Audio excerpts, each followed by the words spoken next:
Going there. Okay, so here we are. We're going through James chapter 3, verses 13 through 18. We started that section in chapter 3 last week, and I kind of gave you a little bit of a structure of what it's going to look like.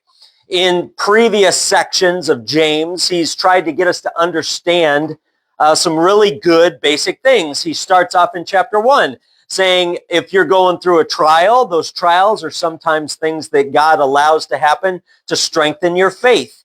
He said, but then also there's on the negative side, there's temptations. Temptations are not from God. Those are things that derive from our own desires. We fall into those things because we want them so bad, and we elevate our desires above God's will and purpose. And when that happens, we have lots of problems there. He goes on more and more to start talking about different aspects of our Christian walk. And the overall theme, I guess you could say, of the book of James is that James, the half-brother of Jesus, is writing this. He is a Jew, and he's writing to other Jewish people. So there's that cultural thing, the Jew, like a Jew writing to a Jew, kind of like a Southerner writing to a Southerner, versus, a guy from Australia. If we were to read something, from a different culture, it might not make a lot of sense to us. But he's a Jew writing to other Jews, so there's a cultural thing there that we have to observe from time to time. But more importantly, he is writing as one believer to another. And that's our connect point there. As we are believers and he is a believer, he is making that connect point to us. And as he does that, he delivers these different things for us to remember. He talks about humility. He talks about standing strong with God. And his overall theme, as I was getting to in the book, is about how our knowledge of God, how our relationship with God should affect the way that we live our life. There shouldn't be any bigotry or partiality. There shouldn't be any of those things that he's talked about so far in previous chapters. And we definitely need to make sure that we are keeping ourselves mindful as we move forward. This particular section that he's talking about, I just entitled Wisdom, because he's talking about wisdom. Wisdom that comes from God versus wisdom that comes from ourselves. In the very beginning in chapter 1, James says that if we don't know things or don't understand things, if we would like wisdom, God offers it to us very openly and honestly, without reproach, is what it says. He'll offer it to us if we come to him and ask for it. So wisdom is available to us. But sometimes, unfortunately, we see what we want to see and we hear what we want to hear. If we don't always understand the big picture, it's human nature to fill in the blanks, right? And usually when we fill in the blanks, it isn't always as positive because we're not always as positive, right? So in that space, we need to make sure that this section, we recognize the concept of wisdom. So what he does is he starts off by saying a good sign for a wise person and a good sign that whether you're being wise or whether you're being unwise, is what he does, is he says there are some characteristics there that we need to look at. And he starts off in verse 13 by identifying two major things that show whether or not you are being wise. And then after that, he talks about two major things of what characterizes somebody being unwise. And that's what we're going to get to today. So if we look at verse 13, that's where we're at right now. This is all in verse 13. I should have wrote that down. Maybe I can write that down. Verse 13. We'll be able to see that. All right. If we're looking at James chapter 3, starting in verse 13, it says, "Who is wise and understanding among you?" This, once again, if we remember, this is kind of a rhetorical question because Greek, I always tell you we need to look at the first century author and the first century audience so that we can kind of get our heads wrapped around what the point is. And the point back then in the first century was that people that were Greek thought of themselves as being highly educated. They thought of themselves as being very cultured. And if you were not, they used words like barbarian, because if you're not Greek, if you've ever seen that movie, Big Fat Greek Wedding, the dad in that movie says there are people that are Greek and those who want to be Greek, because that's just kind of the concept there is back in the first century, if you were Greek, you were very cultured and educated. That's what they believed. But the truth is that they had a lot to learn also. So he asks this rhetorical question to start off: who is wise and understanding among you? Let him show by his conduct that his works are done in meekness and in wisdom. Now here we see that there are two things that are identified that kind of show whether you are wise or unwise. And he starts off and asks that question: are you wise or are you unwise? Well, if you're wise, there are two things that would actually show that. And the first thing he tells us is that your conduct would show that. Excuse me, it says, let him show by good conduct. I'm a pastor, and if I were waiting in line at the bank or something like that, and it takes a long time, and somebody's up front, and I go to a bank where there's somebody who has an account there that runs a laundromat. So every so often they'll show up with, they'll show up with 2 bags of quarters, like serious workout kind of bags of quarters. You're like, okay, let's count these up because I want to deposit it. And you're thinking to yourself, oh my goodness, this is going to take forever, right? So you're at there and you're standing there in line and you're fussing and I'm fussing. Oh my goodness, this is going to take forever. I can't believe this person's here. Why don't they have a separate teller that can take care of these people? Blah, blah, blah, blah, blah. I get up there and start pitching a fit. And the teller goes, I'm sorry, sir. What was it? What was your name again? What do you do? And, oh, I'm a pastor. That's not a good look. Okay? That's not a good look, right? We need to make sure that our conduct shows what's really inside, because our conduct will show what's inside. The second thing that it shows us, that we've already talked about conduct, so I want to move on. The next thing is that it says, let him show good conduct, that his works are done in meekness of wisdom. Meekness, good. I don't want to put meekness there. Let me, I'll just put deeds. Good conduct and good, deeds, not beads. Deeds. Deeds. We'll just put deeds for now. Here, he's telling us that we need to have a humility and a meekness. Now, I kind of touched on this at the end of last time, and I want to make sure that I talk about this today. In the 21st century, if you hear that word meekness or humility, that almost is viewed as a negative quality. If you are meek or you are humble, people think you're weak, and that people walk all over you and use you as a doormat. They'll push you aside when they want something more than what you wanted, or things like that. That concept of meekness is what drives us in the 21st century, but not in biblical times, not in the first century. Meekness actually was seen as a tremendous strength. When you read scripture, if you are humble, that is a tremendous strength. In Galatians 5:23, we see the fruits of the Spirit, and one of those is meekness. And that word meekness is directly related to the concept of self-control. If you exercise self-control, that's what that meekness is. That's what that humility is. If you can conduct yourselves under control, all right? If you're not flying off the handle at every little thing, if I'm standing in line and, oh my goodness, this guy's got 2 bags full of quarters and I'm just going to lose my mind right here. if I can keep myself in control, that will be evidence that I am doing something beyond being selfish. And that's an easy indicator that we can be, that we have the Lord in our lives. Wisdom is not, wisdom and knowledge are not the same thing. They are definitely not the same thing.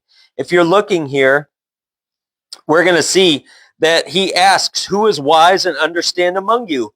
Who exercises wisdom and who doesn't exercise wisdom? Wisdom isn't knowledge.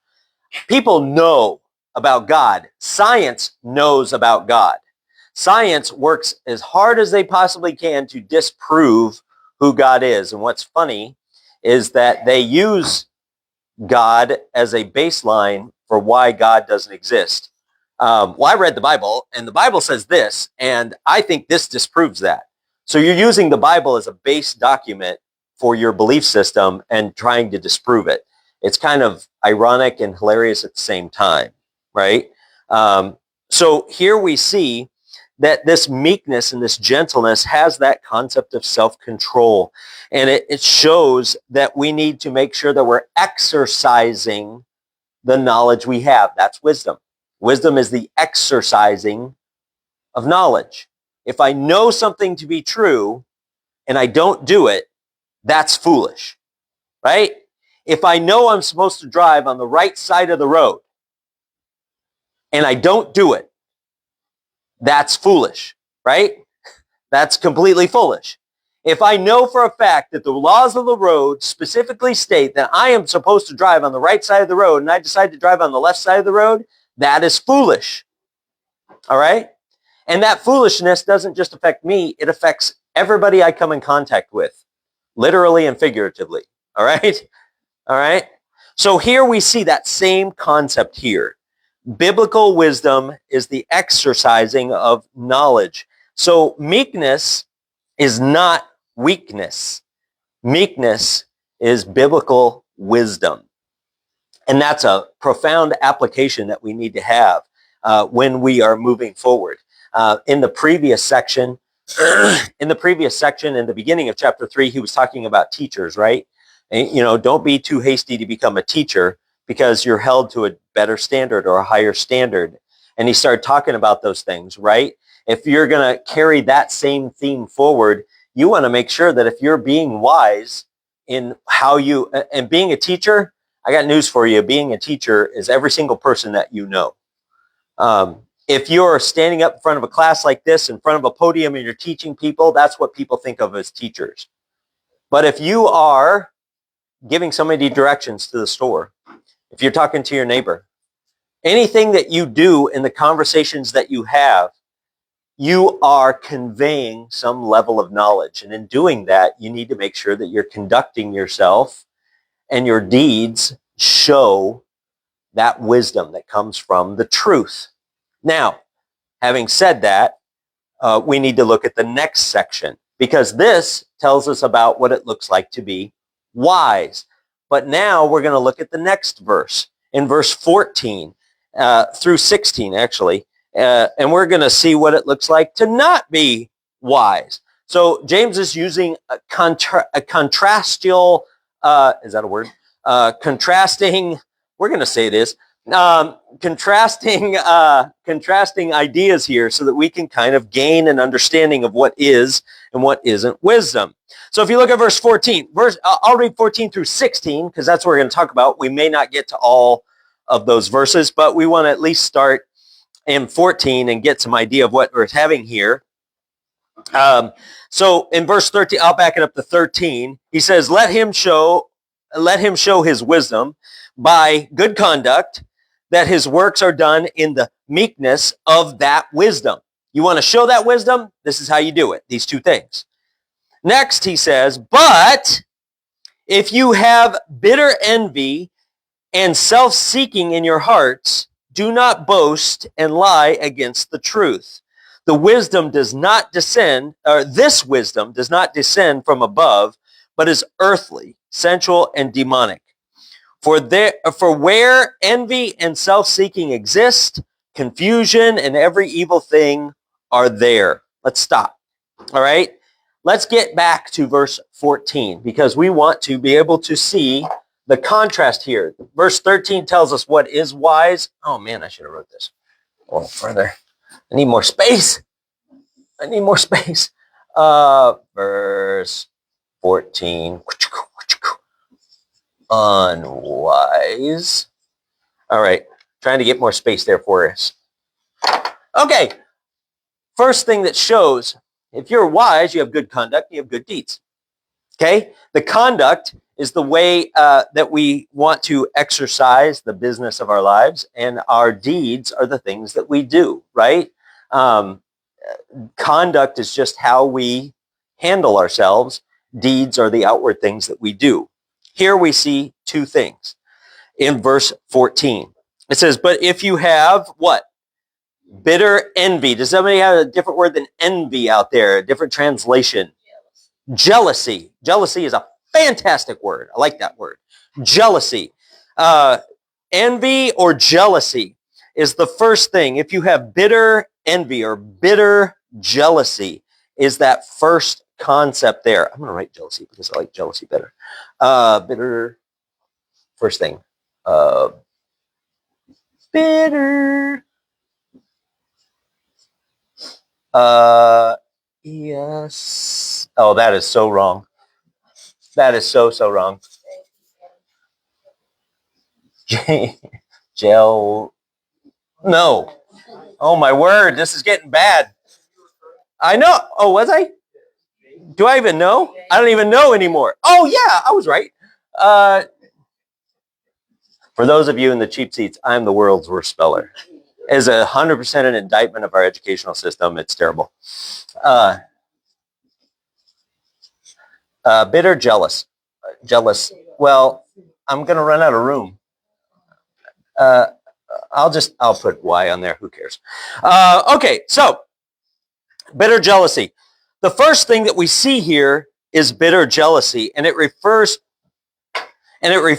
to somebody who harbors bad feelings. Somebody who harbors bad feelings.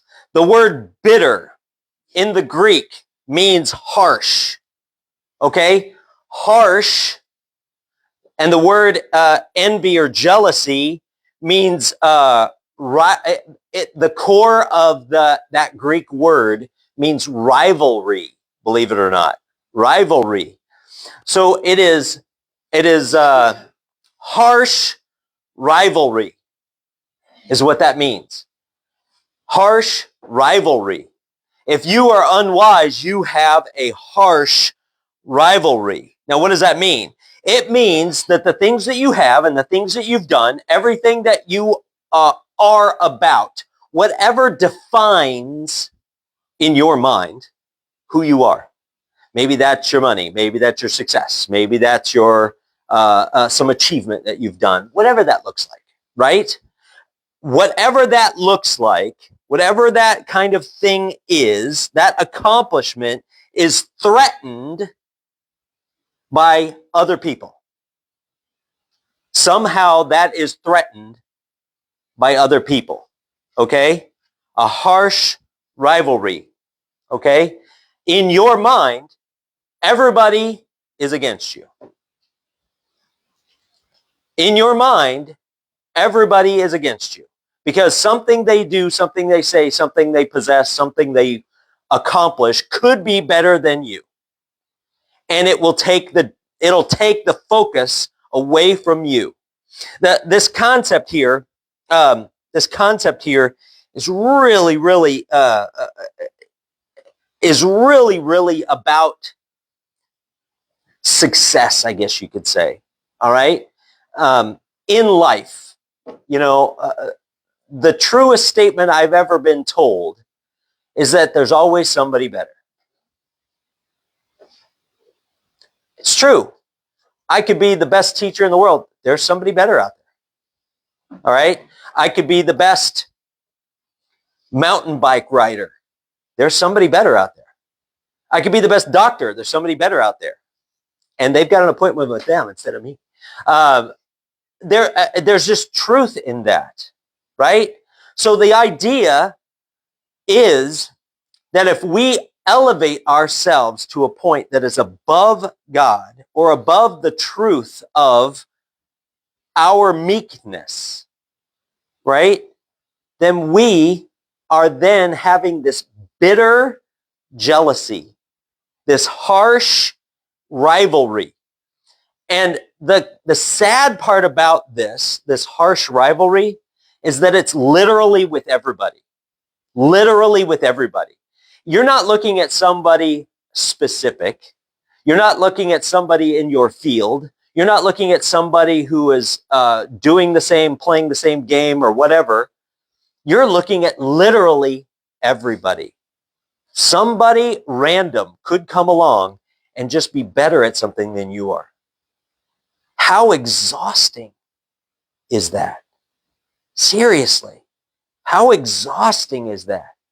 That in everything that you do, you're always trying to one-up the guy next to you. Man, that is so exhausting. I remember being in the secular world, managing businesses and things like that, working for big companies. My store did solid numbers, and they were legitimate. Whether they were good or bad, I always posted what we did because I wanted to be a man of integrity. And then there's other stores that would post numbers that are better than mine. And I know for a fact those guys they're cheating. I know they're cheating. All right? I know they're cheating. But I've got my boss going, why can't you be like that guy? And my answer is simple, because I got integrity. But I can't say that, okay? Because that's not cool. If I'm going to elevate myself above somebody else, even if it is because I have integrity, that is showing that harsh rivalry, that bitter jealousy.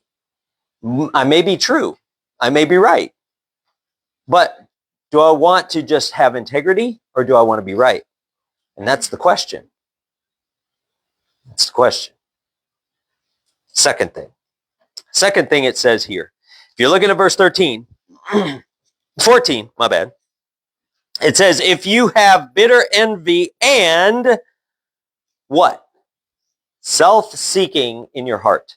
Does somebody have something different than self-seeking? Strife, ambition. Ooh, I like ambition too. I don't know. You got the magic Bible today. Ambition. Love ambition. Ambition, maybe selfish ambition is good.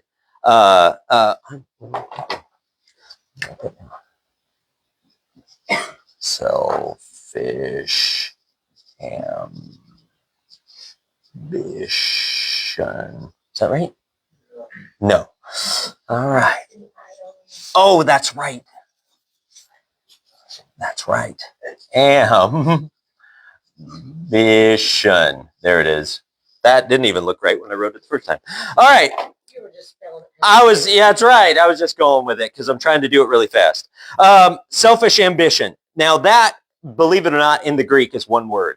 We translate it in English into two words, but it's actually in the Greek one word. It's sad that I know Greek better than English. I've studied Greek and Hebrew longer in my adult life than I have English in my younger life. Once again, it's an indictment of our educational system. But here, selfish ambition in the Greek is one word. And it is about putting yourself above somebody else. You cannot have bitter jealousy without selfish ambition. This selfish ambition, the idea that's used there is, if I were to translate that into like a 21st century idea, and I'm sorry to do this because I try not to do it, but politics. One person trying to elevate themselves above another person for a specific goal. All right? One person elevating themselves above another person for a specific goal. In politics we've seen it happen tons of times, and it's so awful that two people are running for the same office. And all of a sudden, a scandal comes out. Or you got to go back to when the guy was, 18 years old and stupid and did something dumb. How many of us in this room, when we were 18 years old, didn't do something dumb? If you are that person, you lie. I've done so many dumb things, I can't even count. I won't even tell you what they are because my mom's in the room. We are all that person. And people have to go back all the way to look at some of the silly, dumb things that you did. And you're not that person anymore. You're not even that individual anymore. You don't participate in those things anymore. And yet those things come out. Why? To cause controversy, to cause somebody to think twice about whether to elect you into that position, right? That's what it's there for. This same thing idea with this selfish ambition gives the idea of somebody running for political office and doing it by means that are questionable. All right? That's what selfish ambition, self-seeking, putting oneself forward above another person. You can't be harsh. You can't see a harsh rivalry. You can't see a bitter jealousy without selfish ambition. Yeah. Is it truly selfish, modifying ambition, or is it ambitious selfishness rather than the same? Well, once again, selfish ambition is one Greek word. So that's just how we in English translated it. In mine, it doesn't even say ambition. I just like ambition better. Mine says self-seeking, which is another way of saying that Greek word. You know what I'm saying? Self-seeking. I like the word ambition because it gives the idea of striving for something. You know what I mean? Self-seeking just means, I don't know. This is just me. In my heart, or in my head, not my heart, my head, self-seeking is if you had, if you and your friend were trying to divide up some M&Ms and there were 9 of them. And so half of them is 5 and 4. And instead of giving that 5th one to your friend, you take it for yourself because you want it more. I mean, self-seeking is kind of that idea. Yeah. Yeah. This ambition, I like the concept of ambition because it's striving to literally push down somebody above another person. All right. Rather than taking something that isn't yours, you're literally driving down somebody to elevate yourself up. And it's awful. It's awful. These are the two things. So if you're the sign of being a wise person, good conduct, good deeds. The unwise person is that your conduct is bitter jealousy and your deeds are self-seeking. Okay? See the contrast there? See the contrast there? He is laying out for you a simple model. And he continues to do so. We got time. And he continues to do so because he continues to describe what being unwise and what being wise is. And he continues to do that because he wants to make sure that we understand what that looks like, because we need to understand what that looks like. Okay?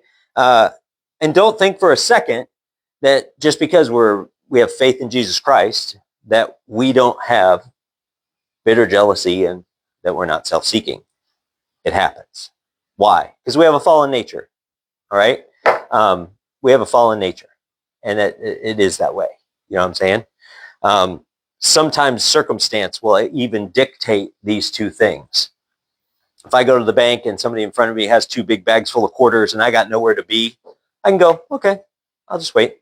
No big deal.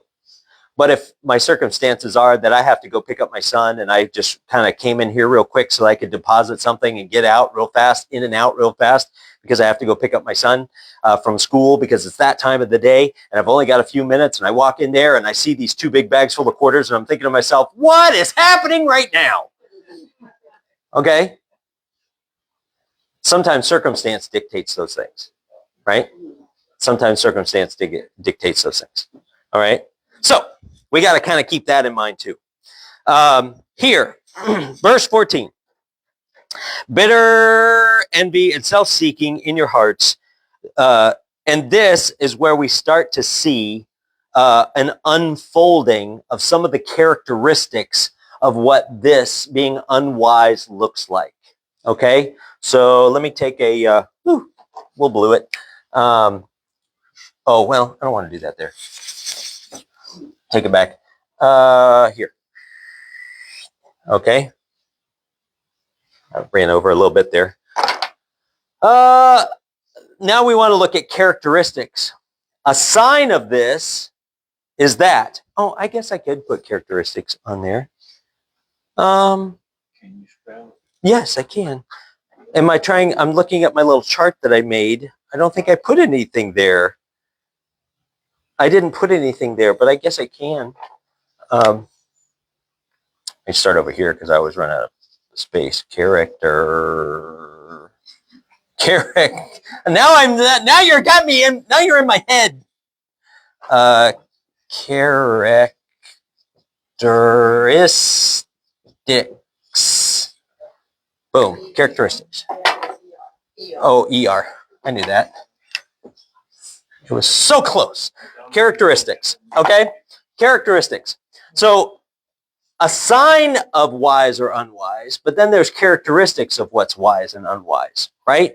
So let's look at that piece of the puzzle, and we start. Do we have time? Yeah, we have a couple minutes. We start that in verse 13, okay? 14. 14. I don't even know what verse I'm in. That starts in verse 14, okay? And we see 5 characteristics of what wisdom isn't, all right? And this concept is that wisdom, this kind of wisdom is very earthly and earthly wisdom, flesh wisdom, things of that nature, right? So, first one there, verse 14. It says, if you have bitter and envious, self-seeking in your hearts, do not boast and lie against the truth. Here's the first 2 things right here. The first one is to boast. Does anybody have a different boast? Arrogant. That's a good one too. I like that one too. Do not boast or do not be arrogant. Lie. Lie is a good one too. That's what it is to lie. Lie not. Yeah, of course. Do not boast. Do not lie. Do not be arrogant. I like those. That word, that concept of boasting or not boasting, I should say, is once again to exalt yourself over another one. It's to rejoice against. That's that concept of boasting, not boasting, right? When you boast about something, you're telling somebody about something good, right? Maybe it's you're just informing them of something exciting that happened in your life, and that's cool. But that's not this word, all right? That's not what this is about. This is to rejoice against something else. Remember, the concept is that we are concerned about our achievements lasting, right? So the idea that we are arrogant in that or that we're boastful in that means that we're rejoicing against somebody else. You ever seen that commercial? The passive progressive for Progressive Insurance. I think those things are so hilarious. There's a scenario going on, like these ladies are at a spa and this woman doesn't have Progressive, so she's passive progressive. It's kind of funny. And whenever the other 2 women are speaking, she always says something, kind of derogative. They're like, oh, this is such a great, they're staying in this room and they're like, oh, this is such a great room. And the other lady who's upset because she doesn't have Progressive insurance, she says, oh, I'm glad that you didn't spend all of the extra money that you're saving on Progressive in upgrading a better room. And then she looks out the window and goes, oh, look, there's some that have balconies, and she's just being ugly about it. But it's just kind of funny that she's boasting about these things and taking that. It's kind of that same kind of thing, rejoicing against somebody else. And it's kind of sad. I'm out of time. Okay, well, the second one there is we're going to talk about the next one, and it's lying against the truth. But we will get to that point or next week.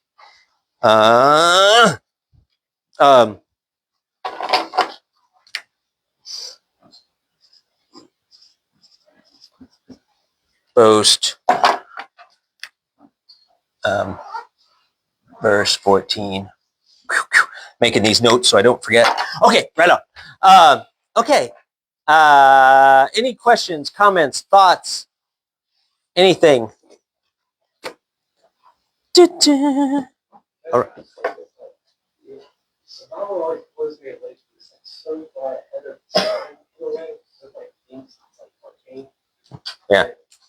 It's like this is modern sort of secular psychology in a sense. Oh, yeah. Practicing that, not trying to take the focus off yourself on things to be grateful for. It's like this sort of modern psychology today. For sure.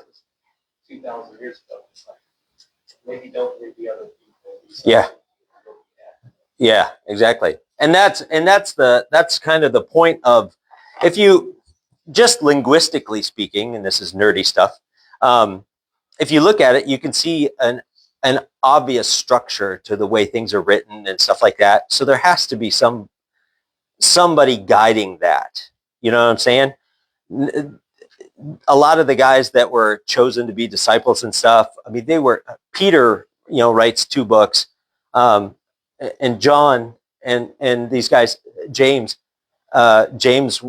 fought against this particular James, the half-brother of Jesus, fought against his brother his whole life, until he died and rose again. Then it changed everything, for him. Guys like Peter and John, they were fishermen. You know what I mean? They weren't, great scholars of their time or anything like that.